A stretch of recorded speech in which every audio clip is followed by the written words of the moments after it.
Hi, everyone. Happy Hey, Wednesday.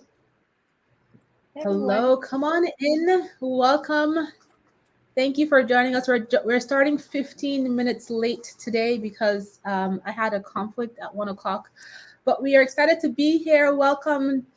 Please leave a comment and tell us where you're joining from. My name is Bola Shokumbi. I'm the founder and CEO of Cairo Finance. We are an online financial education media company, and we're all about empowering women to achieve financial wellness. And my co-host Yasmer will introduce herself. Hey, everyone. I'm Yazmir, one of the content creators for Clever Girl Finance, joining you from the steaming hot New York City. Yes. So, hello, everyone. Thank you for joining us. It is hot. I don't know where you guys are located, but Yasmin and I are both on the East Coast, and it is very, very, very hot out here. So, I hope you guys, wherever you are in the world, if it's hot, that you're staying cool. Hi, Yeah. Lisa. Hi, 13 Wolves. Hi, Dahlia. Hi, Denise. Hi, Esther. So, today we have a good topic. We're going to be talking about spending problems and how to identify if you have a spending problem, how to tackle spending problems. And so, Stacy said, joining from hot North Carolina. Hi, Barry. Hi, Fashion Cat. Yes, we're going to talk about fashion, not fashion, spending. Cat, your name threw me off. And so let's get into it. Yeah, so spending problems, they can be, an issue whether it's you're spending too much or you're not spending any money at all. So today we're just going to talk about what they are and what we can do to tackle those. Yes. So, spending problems or spending money can become problematic if you're not paying attention. And it can spiral beyond what you want it, what you think you can control. So it's really important that if you think that you have a spending problem, that you nip it in the bud.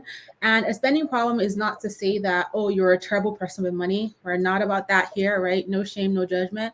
Instead, it's about identifying what is triggering you to spend and how can you adjust to stay on top of your money goals. We're also not saying that you can never spend, right? Because again, we're not about that. You have to live life, you have to do things. But it's all about being mindful and intentional about how you spend your money to minimize the spending problems that might start to creep up. Yes, I will admit, sometimes those spending problems creep up on me sometimes.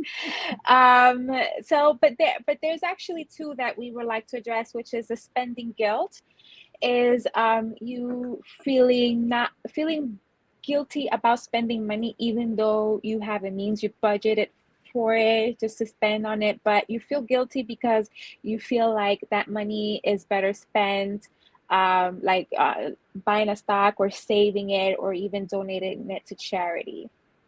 Yeah, so there are two different types of spending guilt. The first guilt is you already budgeted to spend this money, but then you feel guilty because you feel like this money could be going towards saving or paying off debt or something more responsible, right? And not for eating out or shopping or travel vacation. So that's the first spending guilt.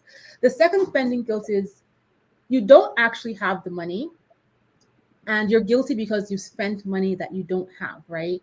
You know that this is digging you deeper into credit card debt. You know that you've had to borrow this money, and you know that you don't have a way to pay it back. Those are the two different types of spending guilt. One, you have it, you can afford it, you feel bad about spending. And two, you don't have it and you can't afford it and you feel bad about spending.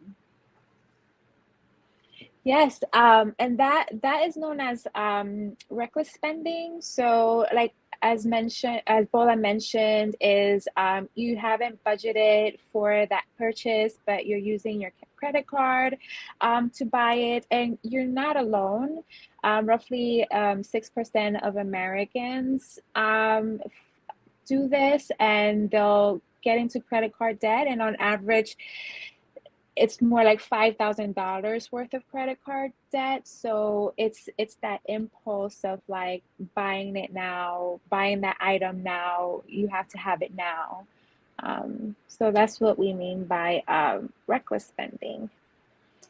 Yeah. So, and when you're spending money that you don't have, you feel guilty about it. A lot of times it's tied to impulsive spending. You never plan to spend it, but you saw something and you're like, wow, I need it. I'm going to buy it. It makes me feel better. Or your friends or family put pressure on you to get this thing, or you're in a mood and you feel like you need this thing. So, spending guilt, reckless spending can also lead to spending guilt. So it's important that you identify these things. So we're going to talk about signs of overspending guilt so you know how to identify them. And Yasmin is going to start with the signs of overspending. And if for any reason you Yes. guys see me bolt, I have a fireplace right here. And I can hear some activity up and down this chimney. I don't know if it's a squirrel. I don't know what it is. I hope the cap is closed because I'm not sure. It's too Oh my hot for this gosh. fireplace. If Yes. you see me get Well, up and run, just know that a squirrel jumped out and I'll be back. yes. Thanks for the heads up. Yeah, we'll definitely when we see you run out of there.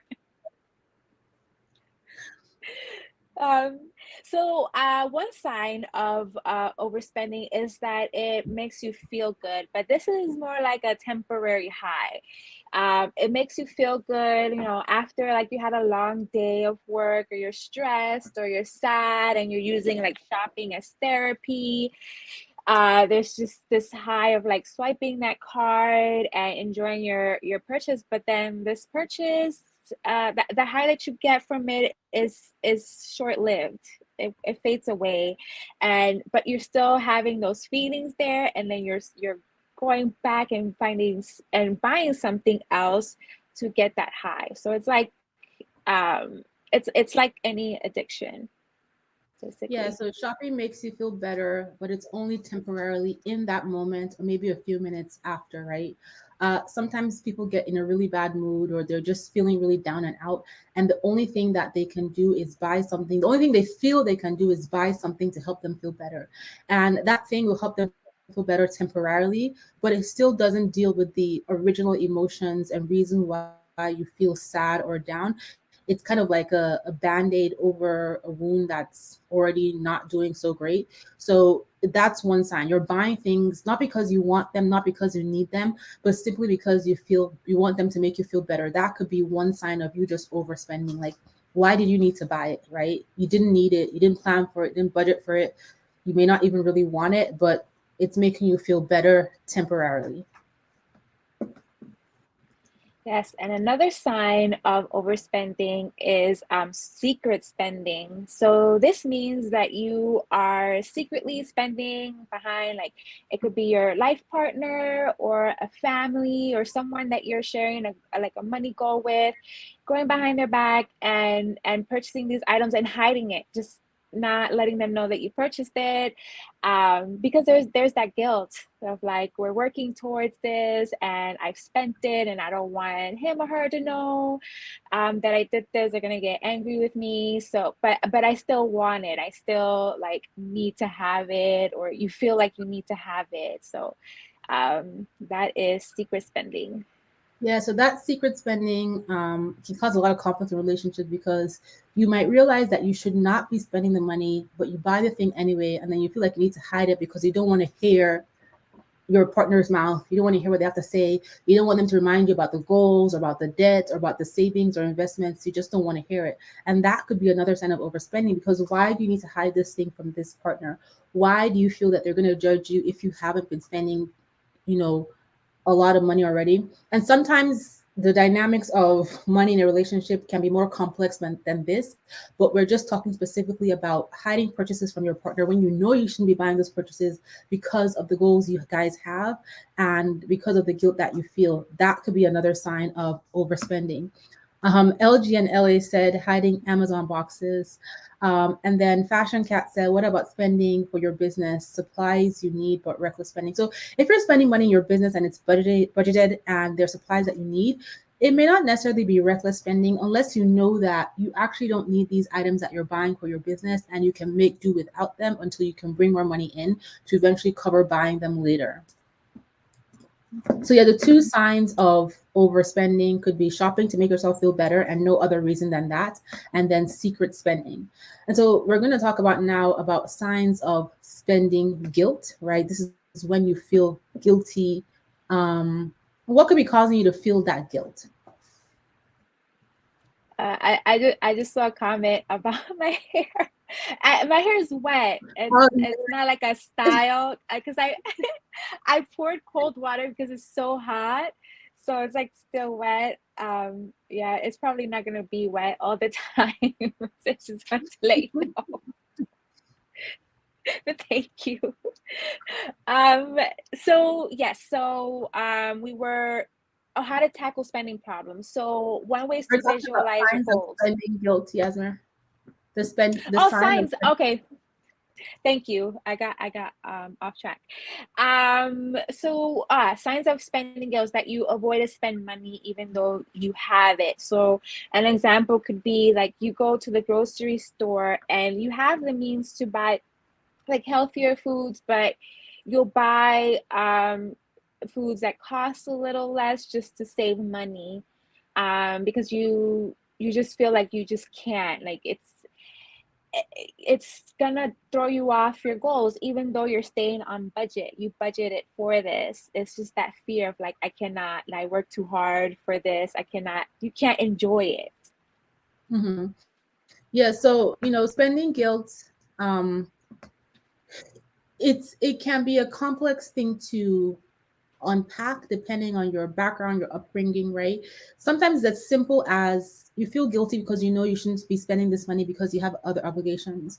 But when you start getting into the realm of you avoid spending money even when you know you can, even when you know it's okay, even when it doesn't derail your goals, there might be stuff deeper, right, to unpack. So for example, there are studies about people who um,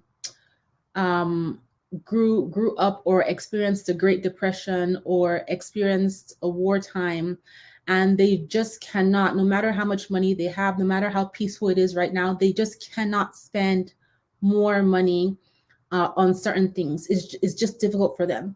There are some people who grew up with just a lot of lack, right? A lot of poverty, and every spare dollar they had in their family was put towards helping the family do something. And so now that they have now an abundance of money compared to how they were raised, they struggle with spending money because they think back to their upbringing and all the lack. And sometimes spending guilt ties into a lack mentality, especially when you are in a good financial place. And you know you can buy the groceries, you know you can take the trip, you know that you have savings in the bank, but you just cannot spend the money because you're afraid of loss. And that's something that I struggle with personally. Just that, fear of the what if I lose everything, what if I, like, sometimes unrealistic fears. So spending guilt comes in many different forms. And so it's important to recognize what's driving your guilt. And spending guilt, in a way, is a spending problem. It's a spending because you cannot spend.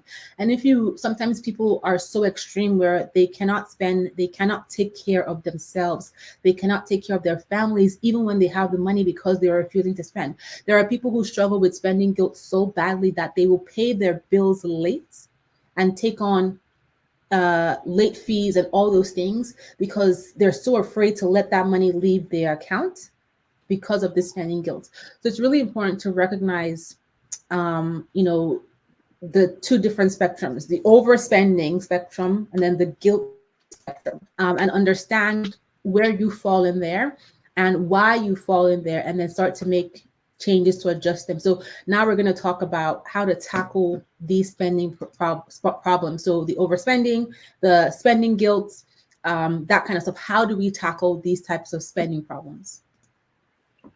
Yeah, I was trying to research the name of this person, but there used to be a woman back in like the 1920s. Like she was a very savvy investor, had millions of dollars, which today Mhm. would be billions, and like she was so afraid to spend money, even though she made millions of money, and she would be dressed in the same clothes. Like she would use the heater to cook, instead of the stove because she wanted to save gas. But the saddest thing too about the story is that her son fell and broke his leg because she didn't want to take him to the doctor right away. They had to amputate his leg. Um, I'm not sure what happened to this lady, like why she felt that way. I hear a lot like the term money trauma. Hmm. So Yeah. like from the childhood, like for example, like me, I would hear my parents say, there's no money for that. So it's just like that. I grew up with like that lack mentality of like, I don't have enough money, even though like I do have it. So I just wanted to share the story. I wish I could tell you what her name is, but I can't find it. But it's a Yeah, true story. no, I definitely resonate with that. I mean, for me, my mom always says things like, so if I, let's say I want to buy something that's $500, she'll tell me, wow, do you know what I could, if I converted that $500 to Naira, that's Nigerian currency. These are all the things I could buy with this. And then you start feeling guilty about it. And there was a Oh podcast yeah. episode I did. So there's two podcast episodes if you guys are interested in. One is actually on money trauma and what causes your money trauma. It's on the Clever Girls Know podcast. You can just search through the episodes. And there was another episode about organizing where a woman came and talked about, the guest came and talked about organizing. I asked her what was her craziest home organizing experience, and she had organized a home for a woman who had lived through the Great Depression, and she was so frugal and so felt so much guilt about spending that after the woman died, they were finding tens of thousands of dollars that she had hidden in the walls of her apartment in cans, and they eventually gathered up over $100,000 of money that she had hidden for her family, but there was so much debt that had to be paid because she was so afraid that she had not been paying her bills. So yeah, it can be complex, right? When we talk about spending problems, people just assume, oh wow, you're so bad with money, you're terrible with money. But a lot of times it's deeper than that, right? Money trauma is a real thing. The way you're raised with money is a real thing. The voice at the back of your head that tells you you're good with money, you're bad with money, you're wasting money, all stems to how you were raised. Even overspending, right? It's recklessly spending your money. There is something that ties or has led you to this place. So again, as I said earlier, it's important to recognize when you are doing this and try to go back and determine what is the cause of this so you can start to address this spending problem. So let's talk about how to tackle those problems. Yes. So one way is to visualize your goals. And this goes both ways. Like if you overspend or you don't spend any money at all, keep your goals, just visualize them. Like visualize you like starting your business or owning your own home or building that emergency fund, because that'll help with, you know, whether you're overspending or not spending at all. It just goes both ways for that. Yeah, so number one, visualizing your goals. Like, what are your goals and see them clearly or write them clearly in front of you. And by clearly, I mean break down these goals, right? What is the amount? What is the timeline by which you want to accomplish this? What is this goal for? Get really, really clear, because when you are clear on your goals, you're able to visualize them, then you're able to be more intentional about the actions you take. Because you've got so granular with breaking down your goal, you have this reminder, right, that says anytime you find yourself in that impulse buying or compulsive spending or even spending guilt, you know, experience, you have a reminder that says, girl, you have this intention, you have this goal you want to accomplish. And I always tell people that in order to make visualizing your goals and being intentional about your goals work, in order to make it work, don't write your goals and put them in an app and forget it. Use them as your screensaver on your phone. Put post-it notes on your computer at work. Put post-it notes on your bathroom mirror, right? And it may not be the actual writing, right? So for example, on my phone, I have a screensaver of my kids, and that is many, many goals wrapped in one, right? I have many obligations to my kids. I'm trying to build generational wealth. I want to make sure that I prepare them to be financially confident individuals. I want to make sure I teach them the value of the money. Just seeing that picture alone is a reminder of all these different goals. So it can be an image, right? It could be a vision board, but it's really important that you you're clear on these goals, you're intentional about what these your goals are, you have that clarity, so that it can serve as a reminder when you start finding yourself in these types of situations. And and it's not guaranteed foolproof, right? You will slip up, but that's fine. I saw Dahlia made a comment on here about Mhm. overspending is easy to do when we're not on a budget. It's like taking a road trip on a map. I think that is very correct. But also, some people, they're the master of creating the budgets. They're the master of any budget. They can design it, and they can track it. But when it comes to either people in their lives or certain situations or certain mindsets, they always find a way to blow this incredible budget that they have made, right? Because they haven't sat down and really delved into the root cause behind, why am I acting like this? Why am I doing this? And I will caveat and say this, that you don't have to do this by yourself, right? You can sit with a counselor, sit with a therapist. There's budget counseling, there's financial counseling, there's all kinds of free counseling that is available from nonprofit groups. I think we have an article on Clever Finance on counseling to get the support that you need if you are struggling to face this or do this by yourself. And you're like, you know what, I do have a spending problem that I need to address. You don't want to go with the motions with this, because going with the motions with this is just repeating the same cycle over and over again. So I just wanted to say that. Oh, Nafisa said, serious topic, ladies. Well, can I just make the topic unserious for a second, Yasmin, before we go in? And I saw Andrea on this. Who was that Diet Pepsi person that day? 2 weeks ago, 3 weeks ago? I bought a case of Diet Pepsi. Terrible mistake. It was on sale. And with these inflation prices, like the case of Coke you used to buy for $6.99 is like $10. So Pepsi was on sale and I bought it and it was so bad. The diet, it was so bad. It was so bad. I went back, I got my Coke Zero. It was Coke Pepsi Zero Sugar. It was so bad, let me tell you. So for all you Pepsi people out there, listen. So I arrange it in the fridge so that when guests come over, they see the Pepsi before they that they can so they can drink it. Okay, so let's get back to being serious. Coke Zero forever. Oh, that's funny. Yeah, no, you have to go with what, you like. So yeah, and then remind yourself of what matters. So again, that ties to what you visualize for yourself. So if it's like you want to start a business, and you need to spend money on something to help grow your business, you do that because that is what you're aiming for. If you want to buy a home,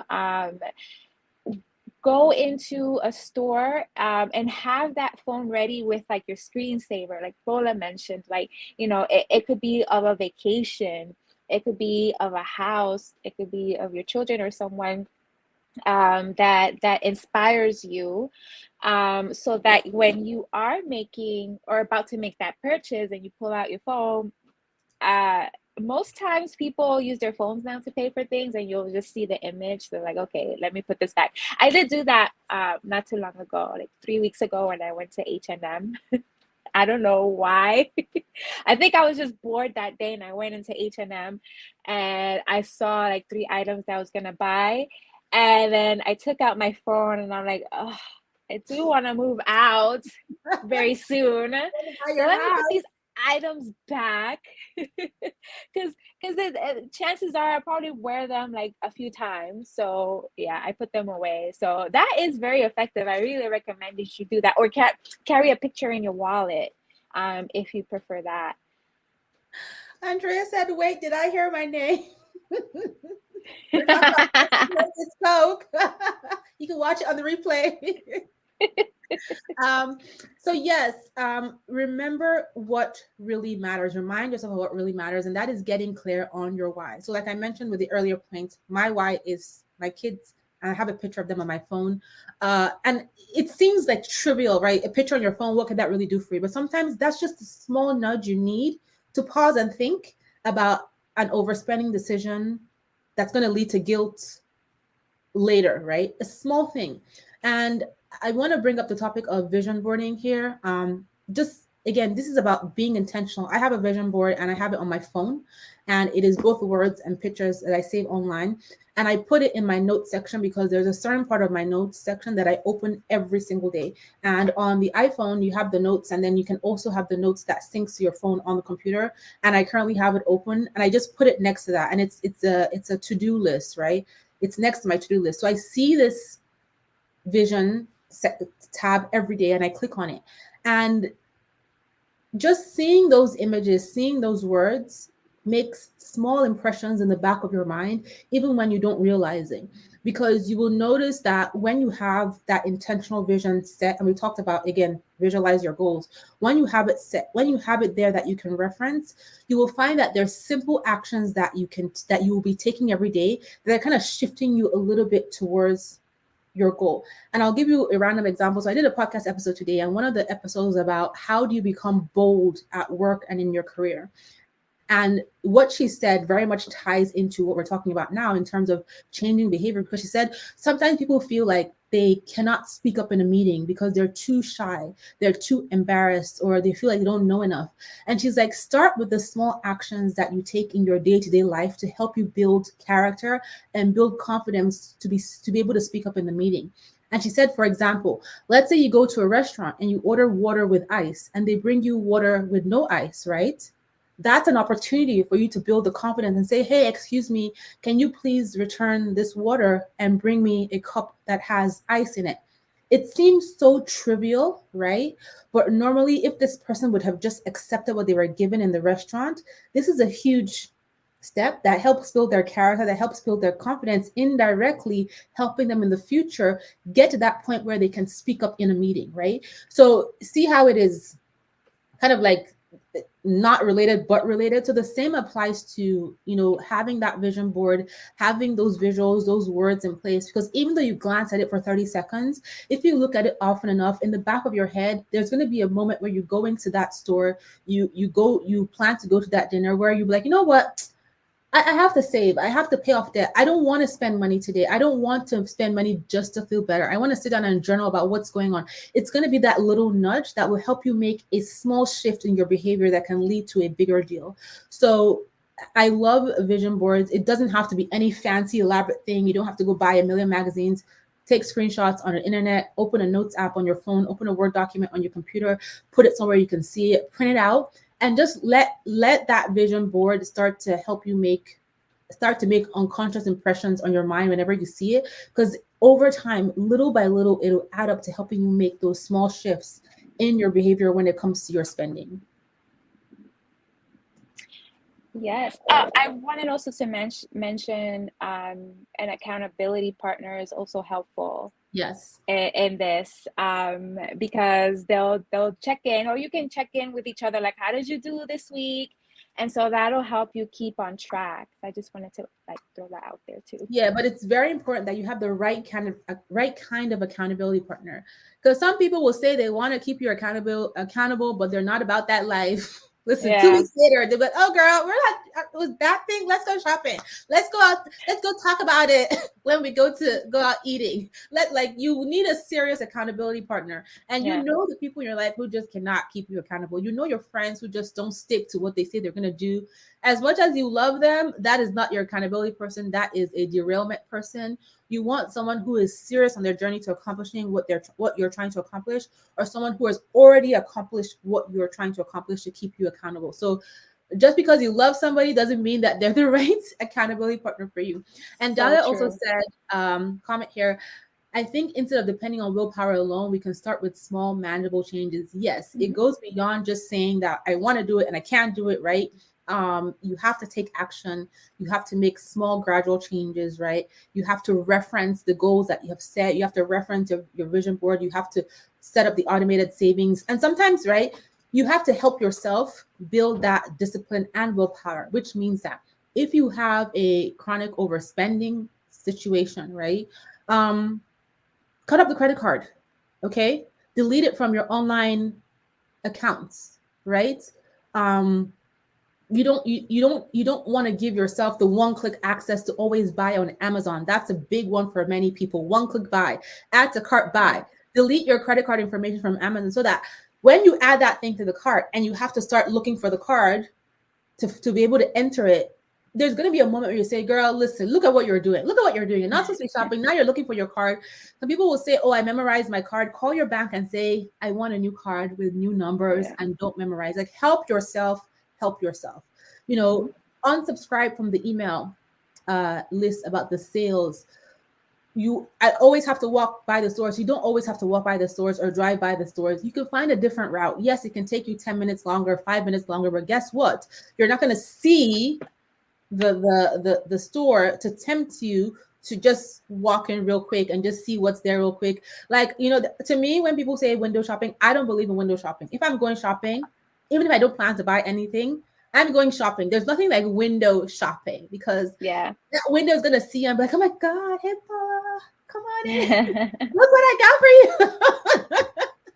Look, girl, it's only this price. It's only on sale. It can go with those shoes. It can go with that purse. And then the window beckons you into spending your money. That was not window shopping. Or even if you don't buy anything from the window shopping, you get new ideas of all these new things that you want to buy that now shift your focus away from your original goal to, ooh, how can I buy this? When can I go back to buy this thing? So again, help yourself, help yourself. You don't need to, if you have certain goals, you don't want to be spending money right now. You don't need to be watching the show that's going to cause you to spend. You don't need to be visiting the mall or the store that's going to cause you to spend. You don't need to be, you know, getting their emails. They have nothing to tell you right now. They can tell you later. There's always going to be a sale. So, yeah. Barry said, mistakenly lose your wallet for 2 weeks. I was low-key happy because I didn't have my cards to swipe. Yeah, so it's, you know, again, get clear on your goals. What is it that you want to accomplish? Break them down nitty-gritty and the actions you want to take. Number 2, get clear on your why. Why do you want to accomplish this? Get accountable, create your vision board, start to take actions to help you shift your behavior, right? Small actions. Not every action has to be a big, massive undertaking, right? Small things.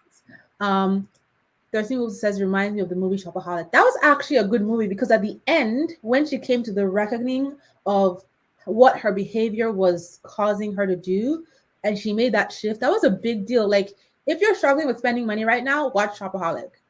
She'll make you laugh, she'll make you cry, and then she'll make you be like, wait a minute, this is good. Yeah. Someone says the struggle, Tendokai, if I got that right. The struggle is all the links that people share on social. Do a social media detox. Unfollow some people. Don't log in for a few days. Use your smartphone. There's a tool called the time limit or something limit, where you can block certain apps. When you click them, it won't let you open. And before you go back to the setting to let you open, you remember why you blocked this app. Again, what can you do to help yourself?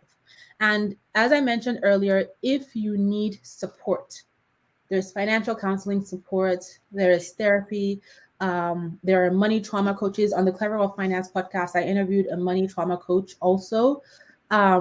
Get the help that you need. You don't have to do this in isolation. There's no shame in seeking help. There's no shame in admitting that you have a spending problem. We've all been there where we overspent, we spent recklessly, and then we've had to reel ourselves in and be like, you know what, girl, get yourself together. It's okay. It's perfectly fine. So yeah, that's what we wanted to talk about. That's what did you have anything you wanted to add? I just wanted to add that moving past your money problems is possible. Just when you're in the journey of reworking your money habits, just be kind to yourself. You know, there's nobody perfect.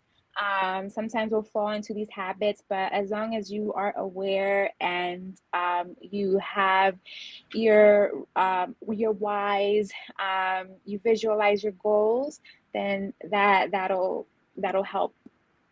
Yes. So that's what we wanted to cover. Before we let you guys go, we now have 4 books in the Clever Wealth Finance universe.